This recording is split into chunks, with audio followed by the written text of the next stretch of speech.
Presyo ng iba't ibang karne at gulay sa pamilihang bayan ng Calasiao ating alamin sa live report ni Claire Lacanilaw Dungca. Claire?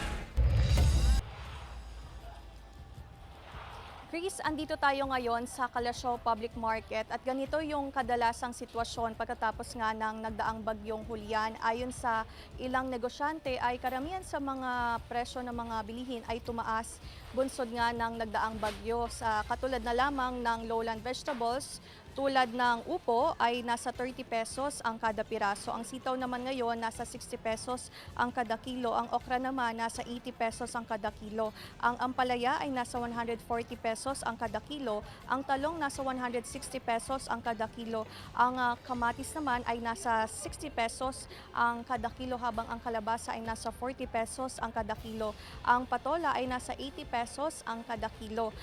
Samantala sa highland vegetables naman, ang pechay ay nasa 60 pesos ang kada kilo, ang beans nasa 120 pesos ang kada kilo, ang repolyo ay nasa 20 to 25 pesos ang kada kilo, ang carrots naman nasa 60 pesos ang kada kilo habang ang patatas ay nasa 80 pesos ang kada kilo, ang sayote naman nasa 20 pesos ang kada kilo habang ang cabbage ay nasa 50 pesos ang kada kilo, ang broccoli naman ay nasa 80 pesos ang kada kilo. Sa sibuyas ay sa ngayon nasa 120 pesos ang kada kilo habang ang bawang ay nasa 140 pesos ang kada kilo. Sa iba't ibang klase naman ng karne tulad ng baka, sa ngayon ay nasa 400 pesos ang kada kilo. Ang baboy naman nasa 300 pesos hanggang 320 pesos ang kada kilo. Ang manok naman nasa 200 pesos ang kada kilo. Sa presyo naman ng bigas ay umaabot ngayon ang well-milled ay nasa 50 pesos ang kada kilo habang ang regular milled naman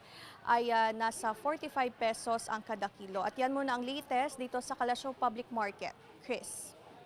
Maraming salamat, Claire Lacanilaw Dungca.